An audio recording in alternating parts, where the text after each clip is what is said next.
Welcome back to the Mullen Performance Audio channel.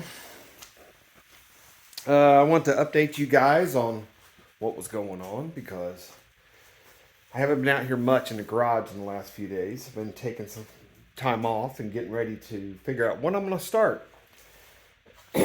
So I went and got, let's see if I can show you this. I went and got a sheet of birch. I only got one, so there was a little bit of a story behind this, is that I called around everywhere to find out wood prices, because, you know, wood prices are crazy. So I called around, and finally I got a hold of a local Gilman's by me. And I told the guy what I wanted, and he said it was going to be $26.95 a sheet.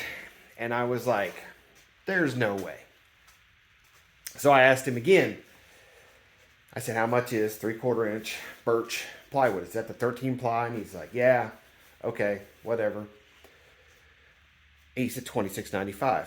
And I said, are you absolutely sure it's $26.95? He goes, yes. Okay, so I get off work. I make a beeline over there. I'm thinking, I'm in my service truck, my service van. I'm thinking, man, I'm just going to buy as much as I can get my service truck.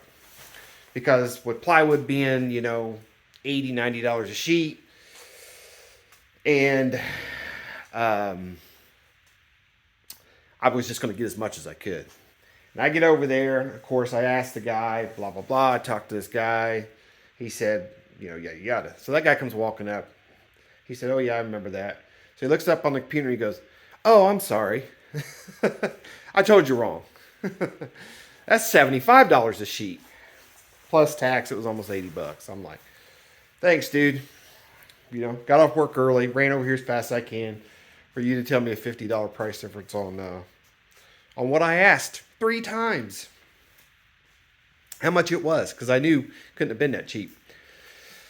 So, oh well. I picked me up a sheet because I now have multiple projects I have to get started on. So I got a buddy that wants a box built, and he wants it carpeted. And I was giving him shit because I said nobody carpets boxes no more. He said that's what I want. So all right, dude, that's what you get. If that's what you want, man, I'll do it for you. So I'm gonna build him a box. I still want to build my home audio cabinet box for my Atomics. And I think I might go ahead and splurge and make me a box for my Silverado. My Silverado has 2 cheap MTX 12s in it and a prefab. And they sound horrible. I mean, I'll come right out. They sound horrible. I had now I'll show you something. So my test bench speaker is this little P1 down here. I had this P1 and a prefab and a cheapo prefab, and it sounded awesome for what it is. It sounded awesome. I liked it, but I wanted a little bit more. So then I was like, okay. So I went out and I bought me a Scar shallow mount 12, and I cut the box out a little bit bigger so I can mount the 12 in it because I was too cheap and I didn't want to buy or build a box. And I put it in there, and I must have had that amp clip or something, because I tell you what, I never turned it up any higher than what I turned up that P1. That P1 sounded awesome, worked great. I put that Scar in there, and that Scar lasted less than 5 minutes. And I was like, you know, because you don't blow speakers up unless you're clipping them. I know that. But for that little P1 over there to just take it and not have a bit of issue with it and sound pretty decent, and then drop that in there and smoke it within 5 minutes. All right, so now I'm out of box, and what am I going to do? So, well, I bought 2 MTX 12s, the Terminator 12s, those prefab box ones, and mounted them in my truck. And to be honest with you, I forgot I have the amp up there somewhere. I still got one of the amps. I don't know. I'm not a big MTX fan. Never really had anything MTX, and now I know why. Because it's just kind of eh.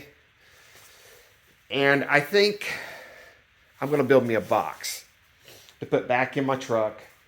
And I might, what do I have to stick in there? 15s are too big. Because my truck is a crew cab and it has the fold down back seats. No, I can't put a box under the seats because the seat flips up this way. And it's got all the mechanism for the seat to flip. So you can barely like get your arm underneath the seat, let alone stick a whole speaker box under there. And then it's not flush. It's all wavy and everything. So everything has to go behind the back seat. And there's not much room there. If you're lucky to get maybe 1.5 cubes out of a box in the back. So I'm just going to have to pick and choose what I want. Really, technically, the only thing that really fit back in there is that little P1 again. But I don't know. I kind of like it as a workbench speaker. Maybe I put it back in the truck and put a little bit more power to it. I don't know. I got a Autotech monoblock 750 street scene or whatever, the SS amps in there, and I've had forever. I've had that amp forever. And it does a pretty good job for what it is, but it's nothing. It might be, if I had to guess, it might be 400 or 500 watts. It's not much. And to be honest with you, I really want to get rid of that truck and get me another truck. So I don't want to go crazy on what I want to put in there. Because whatever I get next, I'll go crazy on. So, I also, tonight, went out, picked me up a cheap, because I've been looking at a lot of ways to, apply stain, apply some type of poly and all that stuff. And I went out and bought me a cheap Harbor Freight. This is like $15. You don't need anything fancy. This has got the 1.4 nozzle in it. So I'm going to play around. I'm just going to play around. I'm going to shoot stain out of this. And if it's cheap enough, which I'll clean it really well, I might just use it to apply poly. I might just use it to shoot this and then either brush this or wipe this on. I don't know. The good thing about this is that you use less material when you shoot stuff on like this. We'll see what happens. I don't know. I might just hand wipe it on, and it may not be the best way to do it, or brush it on. And then I'll do all my preps. Deviant gave me a good way of doing that. RGA gave me a good way of doing that stuff. So I'll just take everybody's suggestions and kind of figure out my way of doing things. And I'll take everybody's, I'll just do how everybody tells me to do it, and we'll see how it turns out. I'm sure it's going to turn out pretty good. I mean, it's stain. It's not rocket science. So I just want to give you an update before I start doing my builds. They should be coming up here. Hopefully, I'd like to start tomorrow, to be honest with you. The garage is kind of cold. I'll get it warmed up tomorrow. I'll get my table saw out of the shed, and I'll get started. Brandon said he's not in a big hurry for his box. I'm not really in a big hurry to get either one of my other boxes done, so I really need to figure out what I want to do first. But I got enough to do a box for my truck out of scraps. And this sheet right here, I can use for Randon's box.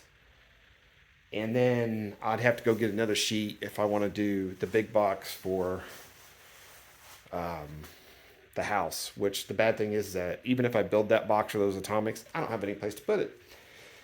Because I don't have a man cave. Because our house is not big enough. Super. All right, guys. Just wanted to give you an update on what's going on.